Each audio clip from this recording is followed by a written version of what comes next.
ચાલો આજે એક એવી ગાથા સાંભળીએ જે સપના, સંઘર્ષ અને સફળતાની વાત કરે છે.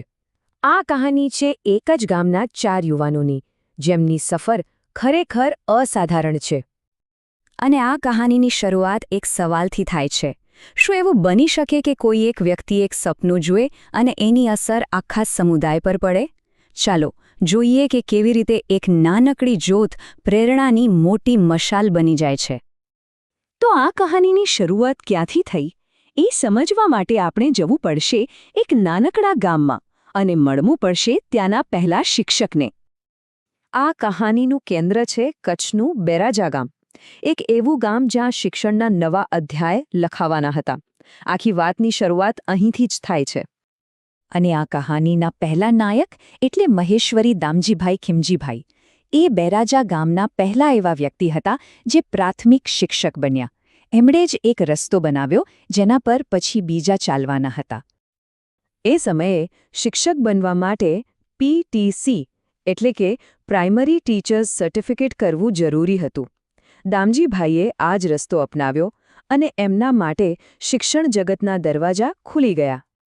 હવે દામજીભાઈની સફળતા માત્ર એમની પોતાની ન રહી. એમણે જે દીવો પ્રગટાવ્યો એની રોશની બીજાઓ સુધી કેવી રીતે પહોંચી એ જોઈએ. જુઓ, એમની સફળતા ખાલી એક નોકરી ન હતી, એક આશા હતી. ગામના બીજા યુવાનો માટે એક સંદેશ હતો કે જો દામજીભાઈ કરી શકે તો આપણે કેમ નહીં? બસ આ જ વિચારે એક નવી આગ પ્રગટાવી. અને આ પ્રેરણાની અસર થઈ 3 મિત્રો પર: વાસુદેવભાઈ, પ્રકાશભાઈ અને પ્રેમજીભાઈ.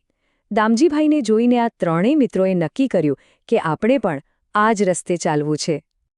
એમનો સંબંધ બહુ જ જૂનો હતો. આ 3 મિત્રોએ ધોરણ 1 થી 7 સુધી બેરાજાની પ્રાથમિક શાળામાં સાથે જ અભ્યાસ કર્યો હતો. એટલે બાળપણથી જ સાથે હતા અને હવે લક્ષ્ય પણ એક જ હતું. પણ પ્રાથમિક શાળા પછી ભલે લક્ષ્ય એક હતું, પણ દરેકના રસ્તા થોડા અલગ થઈ ગયા અને અહીંથી જ એમના જીવનમાં સંઘર્ષનો એક નવો તબક્કો શરૂ થયો. એક વાત સમજવા જેવી છે, આ સફળતા માત્ર આ યુવાનોની મહેનતથી નથી મળી. એની પાછળ એમના પરિવારોનો ત્યાગ અને સમર્પણ પણ એટલું જ મોટું હતું. હવે એમના સંઘર્ષને જુઓ. વાસુદેવભાઈ અને પ્રેમજીભાઈ ઘરથી દૂર મુન્દ્રાની સરકારી હોસ્ટેલમાં રહીને ભણ્યા, તો બીજી બાજુ પ્રકાશભાઈ દરરોજ બેરાજાથી કેરા સુધી અપડાઉન કરીને ભણતા હતા. રસ્તા અલગ હતા પણ મંઝિલ તો એક જ હતી: શિક્ષક બનવો. વર્ષોના સંઘર્ષ પછી આખરે એ સમય આવ્યો જ્યારે એમના અલગ અલગ રસ્તા ફરી એક થયા અને આ વખતે એમણે સાથે મળીને પોતાના સપનાને હકીકતમાં બદલ્યું. અને કુદરતનો ખેલ તો જુઓ. હાઈસ્કૂલમાં જે મિત્રો અલગ થઈ ગયા હતા એ 3 PTC કરવા માટે ફરી પાછા ભેગા થયા. એટલું જ નહીં, એક જ કોલેજ, એક જ ક્લાસ અને એક જ હોસ્ટેલના રૂમમાં. અહીંથી એમની મિત્રતા અને લક્ષ્ય બંને વધુ મજબૂત બન્યા. અને પછી એક સપના સાકાર થવા લાગ્યા. 2010માં દામજીભાઈથી જે શરૂઆત થઈ હતી એ સફર 2017માં વાસુદેવભાઈ, 2022માં પ્રકાશભાઈ અને છેવટે 2025માં પ્રેમજીભાઈની નિમણૂક સાથે પૂરી થઈ. એ 4 મિત્રોએ પોતાનું સપનું સાકાર કરી બતાવ્યું. પણ આ કહાની અહીં પૂરી નથી થતી. આ તો એક શરૂઆત છે. આ 4 શિક્ષકોની સફર આવનારી પેઢી માટે એક મોટો વારસો છોડી જાય છે.